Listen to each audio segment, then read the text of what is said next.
Assalamualaikum warahmatullahi wabarakatuh. Saya Seni Apriliani Putri sebagai moderator dan perwakilan dari kelompok 3 akan mempresentasikan kasus yang kami bawakan. Tapi sebelum itu saya akan memperkenalkan anggota kelompok saya. Perkenalkan, saya Seni Apriliani Putri sebagai moderator dan reporter. Ajril Akbar dan Dela Ayu Prasetya sebagai presenter. Syama Kurnia, Salsa, Dava, Elsa, Anis sebagai pemateri, dan Depi Aprilianti sebagai notulen.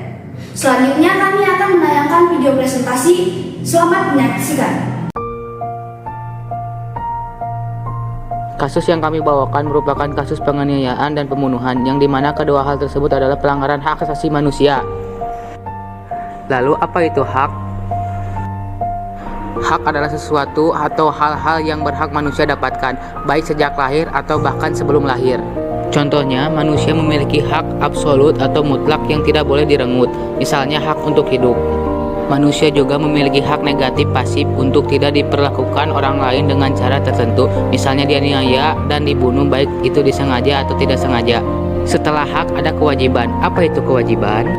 Kewajiban adalah sesuatu atau hal-hal yang mau tidak mau harus dilaksanakan, atau suatu keharusan yang harus dilakukan manusia. Contohnya, negara memiliki undang-undang sebagai bentuk kewajiban khusus untuk menjamin keselamatan warga negaranya. Orang yang tinggal dan menjadi bagian dari suatu masyarakat di wilayah negara itu, warga negara juga memiliki kewajiban publik untuk menghormati hak asasi manusia orang lain. Jika semua itu dilanggar, maka termasuk pelanggaran HAM. Apa itu pelanggaran HAM? Pelanggaran hak asasi manusia adalah setiap perbuatan seseorang atau kelompok orang termasuk aparat negara baik disengaja maupun tidak disengaja, atau kelalaian yang secara melawan hukum mengurangi, menghalangi, membatasi, dan atau mencabut hak asasi manusia seseorang atau kelompok orang yang dijamin oleh undang-undang negara. Dalam kasus yang kami bawakan, Muhammad Rusdi yang merupakan terdakwa telah mencabut hak milik Aldama Putra Pongkala yang merupakan korban. Hak yang direnggut ialah hak Aldama untuk hidup dan tidak diperlakukan orang lain dengan cara tertentu.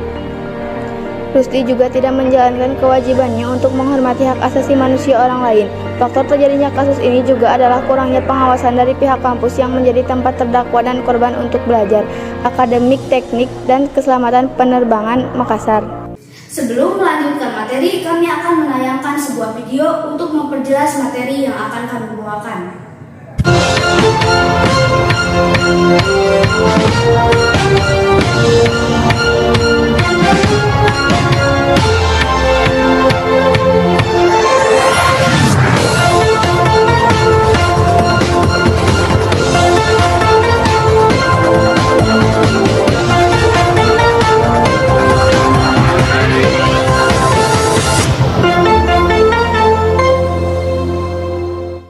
Selamat pagi, siang, sore, malam, kapanpun Anda menonton tayangan ini, saya Dela Ayu Prasetya dan saya Ajril Akbar akan menemani Anda dalam acara IPS 2 dalam berita. Penganiayaan junior taruna ATKP Makassar dituntut 10 tahun penjara. Muhammad Rusdi, 21 tahun, mantan taruna Akademi Teknik Keselamatan Penerbangan atau ATKP Makassar yang menganiaya juniornya Aldama Putra Pongkala, 19 tahun, dituntut pidana 10 tahun penjara. Pada sidang perdana yang digelar pada 24 Juni 2019, jaksa penuntut umum mengungkapkan poin penting penyebab tewasnya korban setelah dianiaya, yaitu korban dianiaya karena tidak mengenakan helm saat dibonceng ayahnya saat berada di area kampus, yang mengakibatkan korban dipukul sebanyak 2 kali di bagian dada oleh terdakwa. Kemudian, agenda sidang lanjutan yang digelar pada 1 Juli 2019 dihadirkan 7 orang saksi dan pembacaan dakwaan. Pada sidang tersebut, Majelis Hakim melontarkan sejumlah pertanyaan terhadap saksi yang dihadirkan terkait apa yang mereka ketahui tentang insiden meninggalnya salah satu taruna ATKP Makassar. Dalam kesaksiannya, salah seorang saksi dari taruna ATKP Makassar, Muhammad Ali, menjelaskan, pada saat insiden pemukulan terjadi, ia berada satu ruangan bersama korban dan terdakwa. Namun, kejadian itu luput dari penglihatannya dan hanya mendengar suara seperti benturan. Saat hendak menoleh ke belakang, ia langsung mendapat teguran dari terdakwa yang merupakan seniornya untuk tidak melihat ke belakang. Dalam dakwaan primer yang dibacakan jaksa penuntut umum, Rusdi didakwa pasal 338 KUHP dengan ancaman pidana penjara maksimal 15 tahun. Sedangkan dalam dakwaan subsidiar, terdakwa diancam pasal 354 ayat 2 KUHP dengan hukuman penjara maksimal 10 tahun dan pasal 351 ayat 3 KUHP dengan ancaman 7 tahun penjara. Kemudian, sidang lanjutan dengan agenda mendengar tuntutan jaksa digelar pada 31 Juli 2019. Jaksa menuntut terdakwa dengan pidana penjara selama 10 tahun. Pasalnya, perbuatan terdakwa tersebut memenuhi dakwaan primer, yakni pasal 338 KUHP. Ada 3 hal yang meringankan dakwaan. Pertama, terdakwa menyatakan dirinya bersalah. Kedua, terdakwa sudah meminta maaf kepada keluarga korban. Dan ketiga, terdakwa belum pernah melakukan kesalahan. Namun, anggota keluarga korban mengaku keberatan dengan tuntutan jaksa yang dinilai masih terlalu rendah. Untuk mengetahui keadaan lebih jelas, kami sambungkan kepada rekan kami yang sedang bersama dengan narasumber. Silakan Seni Apriliani. Baik, terima kasih kepada Ajril dan Dela yang ada di studio. Selanjutnya saya akan menyampaikan informasi yang akan kita dapat dari narasumber kita, yaitu Bapak dan Ibu korban. Bagaimana menurut Anda sebagai orang tua mendengar tuntutan yang akan diberikan kepada terdakwa? Tuntutan 10 tahun bagi seorang pembunuh itu sangat rendah. Saya sangat kecewa sebagai orang tua. Kalau ada hukum nyawa dibalas nyawa, maka itu saya tuntut. Itu anak semata wayang saya. Sabar ya, Bu. Terima kasih, Bu. Selanjutnya, Bapak. Baik, Pak, bagaimana menurut Anda sebagai orang tua mendengar tuntutan yang akan diberikan kepada terdakwa? Anak saya dianiaya karena dinilai melakukan pelanggaran. Saat itu saya yang antar ke kampus. Pelaku sudah menunggu di gazebo kampus. Dan malam harinya dianiaya. Artinya sejak pagi hingga sore itu pelaku telah berpikir mau diapakan anak saya. Artinya itu sudah perencanaan. Jadi pembunuhan berencana yang hukumannya harus jauh lebih berat. Baik, Pak, terima kasih. Jelas.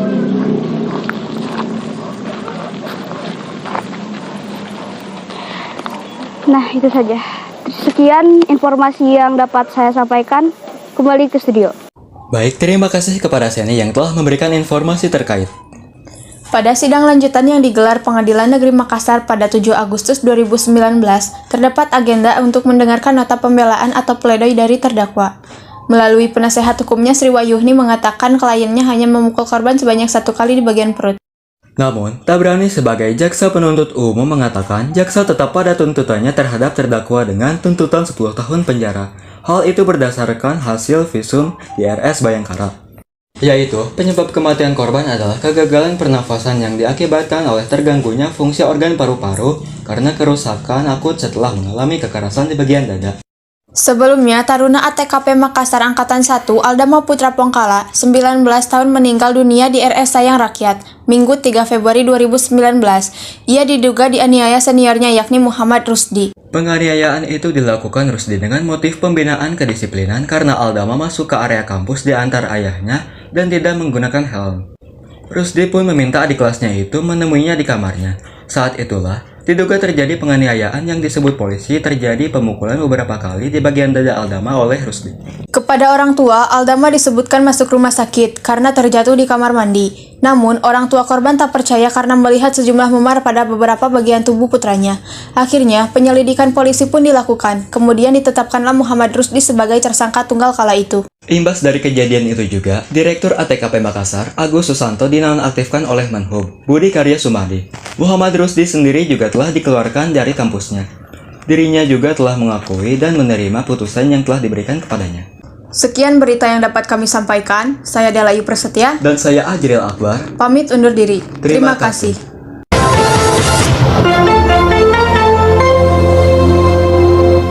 Baik, setelah menayangkan video barusan, kami akan melanjutkan pembahasan materi.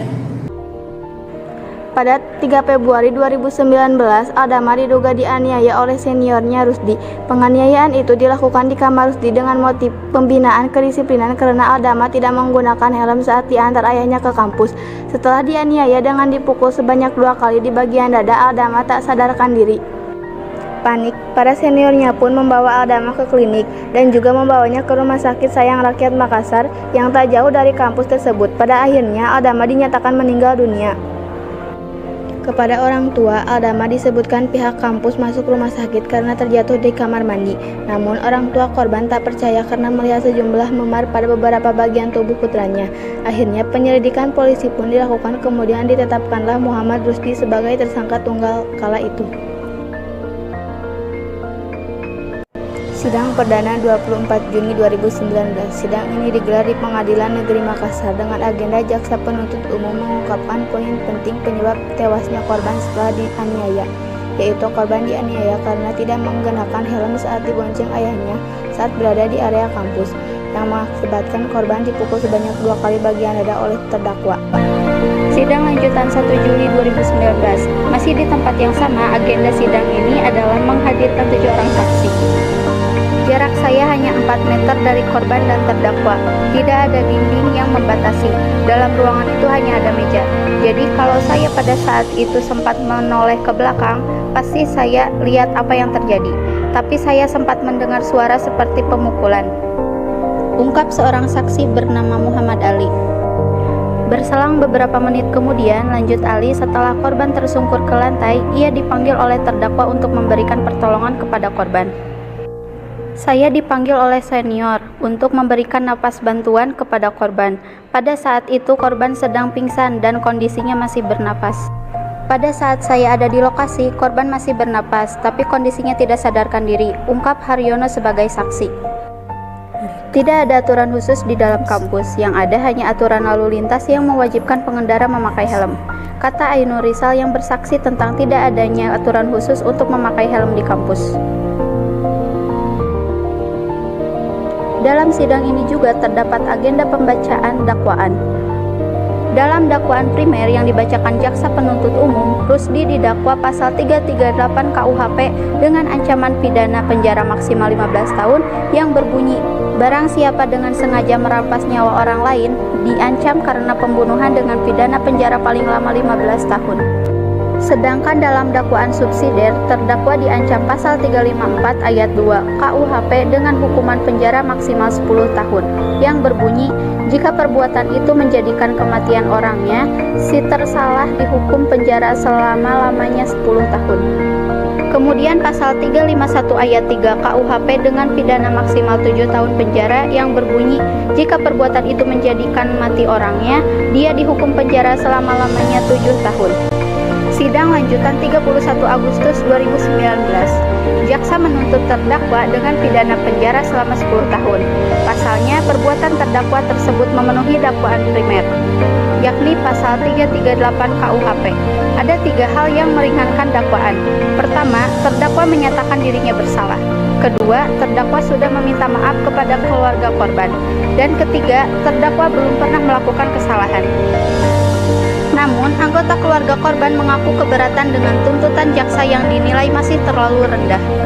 KUHP atau Kitab Undang-Undang Hukum Pidana adalah peraturan perundang-undangan yang mengatur mengenai perbuatan pidana secara material di Indonesia. Surat dakwaan primer subsidiar merupakan surat dakwaan yang dibuat oleh jaksa secara bertingkat sesuai dengan tindak pidana yang dilakukan oleh seseorang, dimulai dari tindak pidana terberat sampai dengan tindak pidana teringan. Di antara tindak pidana yang didakwakan secara bertingkat, hakim hanya dapat menjatuhkan satu pidana kepada terdakwa. Sidang lanjutan pada 7 Agustus 2019 masih di tempat yang sama. Sidang lanjutan kali ini memiliki agenda mendengarkan nota pembelaan atau pledoi dari terdakwa. Melalui penasehat hukumnya, Sri Wahyuni mengatakan kliennya hanya memukul korban sebanyak 1 kali di bagian perut. Pledoi dalam KUHP dikenal dengan istilah pembelaan, sebagaimana yang diatur dalam ketentuan pasal 182 ayat 1 KUHP yang menyatakan, setelah pemeriksaan dinyatakan selesai, penuntut umum mengajukan tuntutan pidana. KUHP merupakan aturan berisi pelaksanaan hukum acara pidana yang dilaksanakan oleh alat-alat kekuasaan negara yang mana pelaksanaannya berpedoman pada KUHP. Namun, Tabrani sebagai jaksa penuntut umum mengatakan, jaksa tetap pada tuntutannya terhadap terdakwa dengan tuntutan 10 tahun penjara. Hal itu berdasarkan hasil visum RS Bayangkara, yaitu penyebab kematian korban adalah kegagalan pernapasan yang diakibatkan terganggunya fungsi organ paru-paru karena kerusakan akut setelah mengalami kekerasan di bagian dada. Imbas dari kejadian itu juga, Direktur ATKP Makassar Agus Susanto dinonaktifkan oleh Menhub Budi Karya Sumadi. Muhammad Rusdi sendiri juga telah dipecat dari kampusnya. Dirinya juga telah mengakui dan menerima putusan yang telah diberikan kepadanya. Kementerian Perhubungan mempunyai tugas menyelenggarakan urusan di bidang perhubungan dalam pemerintahan untuk membantu Presiden dalam menyelenggarakan pemerintahan negara. Menteri Perhubungan Budi Karya Sumadi memerintahkan kepada Badan Sumber Daya Manusia atau BPSDM Perhubungan untuk membentuk tim investigasi terkait tewasnya Taruna Akademik Teknik Keselamatan Penerbangan ATKP Makassar. Menhub juga menonaktifkan Agus Susanto dari Direktur ATKP Makassar. Kemudian ada kepolisian.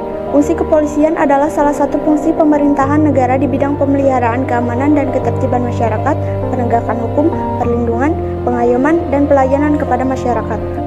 Dalam kasus ini, Kapolrestabes Makassar melakukan penyidikan dan penetapan Muhammad Rusdi sebagai tersangka setelah Muhammad Rusdi terbukti melakukan penganiayaan terhadap korban yang mengakibatkan tewasnya korban. Terakhir, pengadilan sebagai badan pelaksana kekuasaan kehakiman bagi rakyat pencari keadilan ialah menerima, memeriksa, dan memutuskan setiap perkara yang diajukan kepadanya, termasuk di dalamnya penyelesaian perkara volunteer atau gugatan permohonan. Majelis Hakim menjatuhkan vonis 10 tahun penjara, dikurangi masa tahanan terhadap terdakwa Muhammad Rusdi. Dia terbukti menganiaya adik kelasnya hingga menyebabkan kematian, Aldama Putra Pongkala, pada 3 Februari lalu. Tersangka adalah seorang yang karena perbuatannya atau keadaannya berdasarkan bukti permulaan patut diduga sebagai pelaku tindak pidana. Terdakwa adalah seorang tersangka yang dituntut, diperiksa, dan diadili di persidangan. Hasil keputusan akhir yang Majelis Hakim berikan kepada Muhammad Rusdi adalah penjara selama 10 tahun karena melanggar pasal 338 KUHP yang berbunyi, barang siapa dengan sengaja merampas nyawa orang lain diancam karena pembunuhan dengan pidana penjara paling lama 15 tahun. Walau Rusdi tidak mendapat hukuman maksimal, setidaknya dirinya telah mengaku bersalah. Itu membuatnya menerima keringanan hukuman, yang menurut kami itu sah-sah saja, karena fungsi dari hukuman penjara sendiri adalah memberikan efek jera kepada para tahanannya. Rusdi juga seharusnya mendapat efek jera setelah mengakui perbuatannya, tapi walau bagaimanapun, dirinya harus tetap dipenjara untuk mempertanggungjawabkan kejahatannya. Kesimpulannya, setiap orang memiliki hak dan kewajibannya masing-masing. Kita boleh dan bebas melakukan apapun asal tidak merugikan orang lain. Sekian presentasi yang bisa kami bawakan. Terima kasih. Wassalamualaikum warahmatullahi wabarakatuh.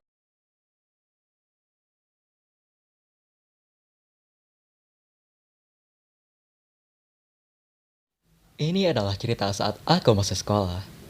Dan biarkan aku untuk menceritakannya kepada kalian. I still remember you.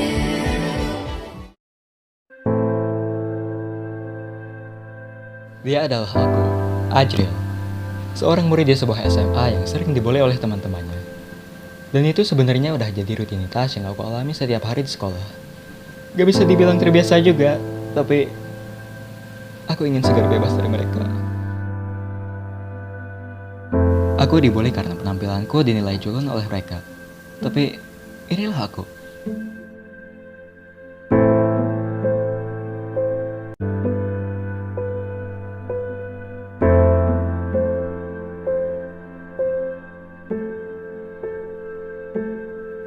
Mereka adalah 3DS, geng yang terdiri dari 4 orang, yaitu Dava, Della, Devi, dan Seni. Dava yang merupakan ketua geng juga adalah pacar dari Della, Devi, dan Seni. Meskipun begitu, mereka bisa tetap akur dalam menjalankan hubungan tak biasa ini. Awalnya aku sangat tidak nyaman dengan keadaan ini. Seiring berjalannya waktu, aku mulai bisa beradaptasi. Tapi bukan berarti aku terbiasa. Aku hanya menganggap ini bagian dari kehidupan sekolahku yang sulit.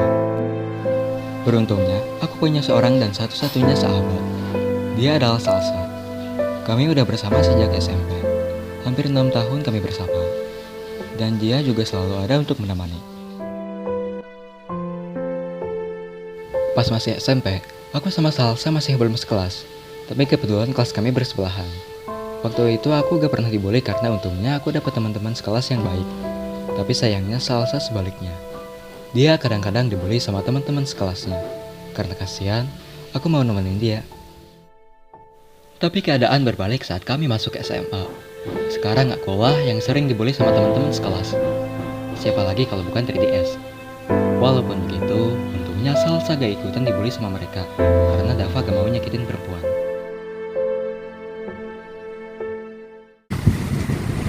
Harusnya kamu laporin aja mereka. Kan udah dikasih tahu berkali-kali. Kalau dilaporin terus dapat tahu, nanti boleh yang jadi makin parah. Kamu juga jangan kasih tahu siapa-siapa. Ya udah kalau kamu maunya gitu. Nah,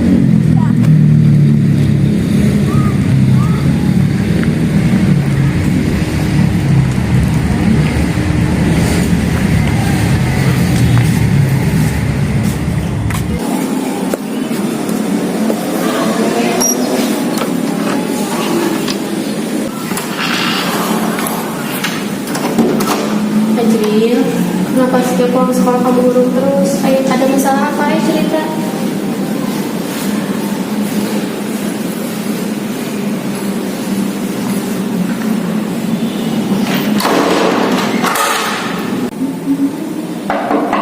Ajril, ayo keluar, makan dulu.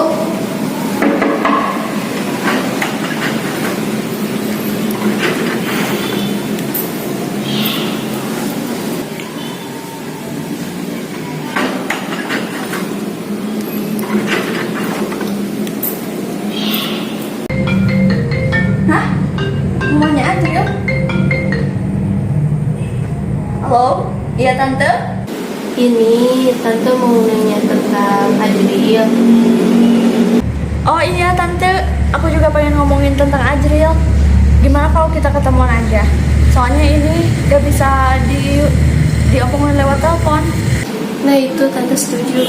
Gimana kalau sore ini di kolam dekat perbatasan desa yang ada gazebo kecilnya itu?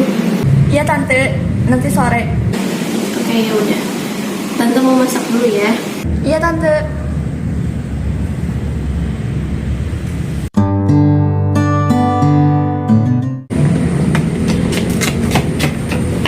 Tante, Salsa, gimana? Kamu tahu sesuatu gak tentang Ajril? Soalnya setiap dia pulang sekolah mukanya murung terus. Sebenarnya Ajril selama ini selalu dibully sama teman-teman sekelasnya. Ajril pernah diapain aja?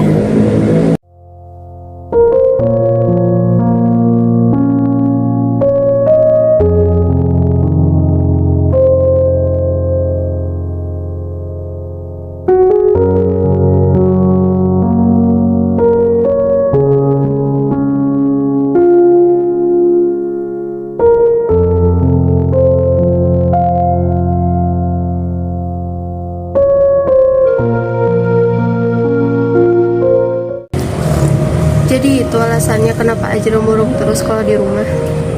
Iya tante, selama ini Ajril ngelarang aku buat gak ngasih tahu ke siapa-siapa. Tapi aku kasihan lihat Ajril kayak gitu. Jadi aku terpaksa ngobrolin ini ke tante. Makasih ya Salsa. Selama ini kamu selalu nemenin Ajril. Waktu itu aku gak tahu kalau sebenarnya ibu aku ngelaporin yang selama ini aku alami ke kepala sekolah. Dan karena itulah aku jadi seperti sekarang. Ada yang baru datang nih. Bagi Bintang.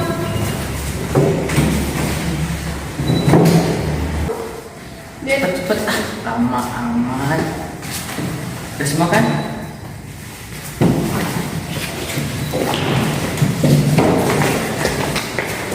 Hei, lagi doin. Ini yuk.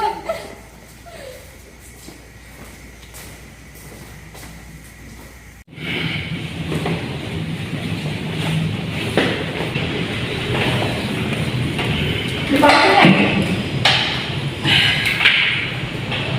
Kamu mau orang yang bawa ya? Bawa dua.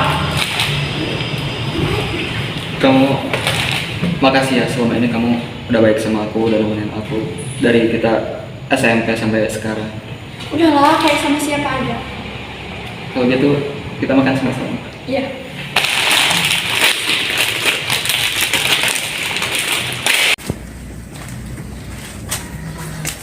Kalian Iya Bu, ada apa? sekarang juga ditunggu di ruangan Ibu. Ada apa Bu? Pokoknya ditunggu. Apa gara-gara malah? Tahu. Kali.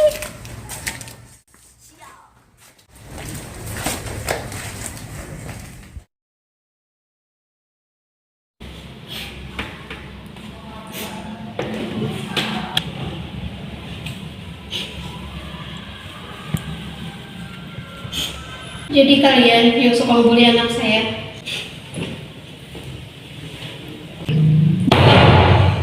Iya, Bu. Kalian akan Ibu skor sampai waktu yang belum ditentukan. Jangan dong Bu. Iya, Bu, jangan. Kalau gitu kami minta maaf Bu. Kami tahu kami salah, tapi kami minta maaf, Bu. Kalian Ibu maafkan, tapi hukuman tetap berlaku. Saya minta kepada kalian untuk tidak melakukannya lagi. Dia anak satu-satunya kesayangan saya.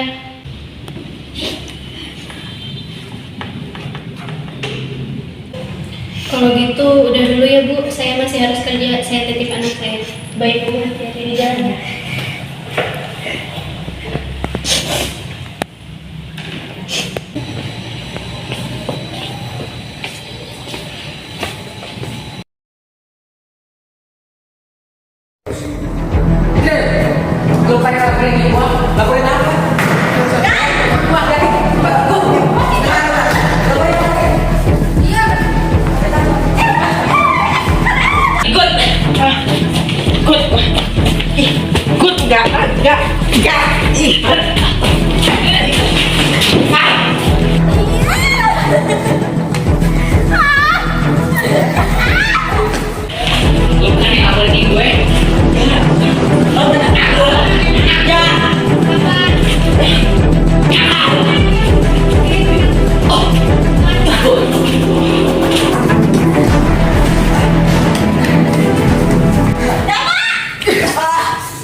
Lihat dia. Cek dah Pak. Ibu saya dan kamu cepat.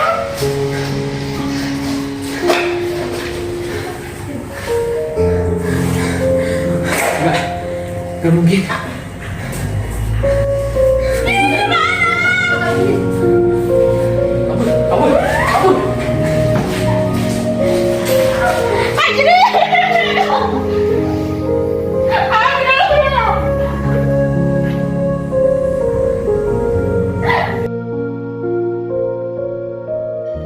Seorang siswa berinisial DA ditetapkan sebagai tersangka setelah terbukti melakukan tindak pemukulan yang mengakibatkan kematian terhadap korban dengan inisial AA.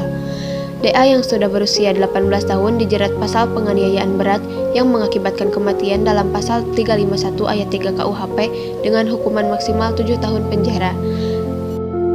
Tersangka diduga telah Dan dilakukan itulah pembunuhan cerita saat terhadap aku masih AA sekolah. selama hampir 3 tahun. Itu juga cerita saat aku masih hidup. Ibuku sedih karena hal ini. Tapi aku senang karena terbebas dari mereka, orang-orang yang selalu membelikku. Dava menjadi tersangka, dan Dela, Devi, dan Seni hanya diskors dari sekolah sampai waktu yang belum ditentukan. Pada akhirnya, setiap orang akan mendapat balasan atas semua perbuatan mereka.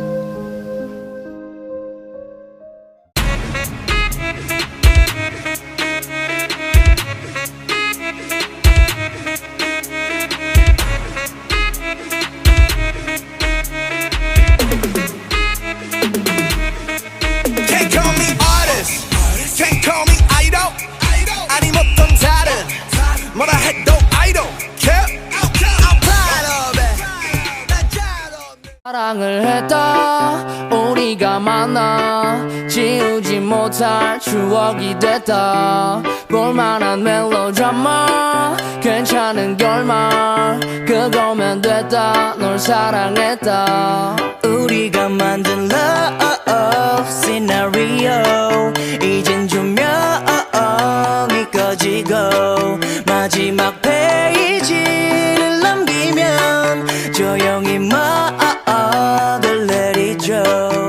에이 괜찮지만은 않아 이별을 마주한다는 건 오늘이었던 우리의 어제 또는 내일이 없다는 건 아프긴 해도 더 끝없음 상처가 더 나니까 넌 사랑했고 사랑받았으니 난 이걸로 됐어 나 살아가면서 가끔씩 떠오를 기억 그 안에 네가 있다면 그거면 충분해. 사랑을 했다 우리가 만나 지우지 못할 추억이 됐다.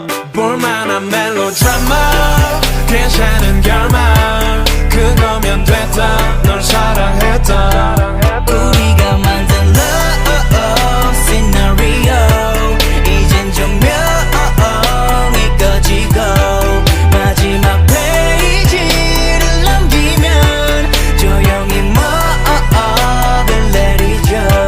갈비뼈 사이사이가 지릿지릿한 느낌 나 사랑받고 있음을 알게 해주는 눈빛 너에게 참 많이도 배웠다 반쪽은 채웠다.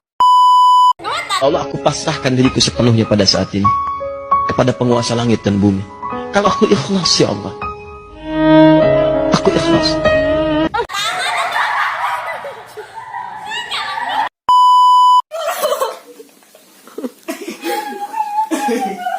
Nah, tuh yang sedih.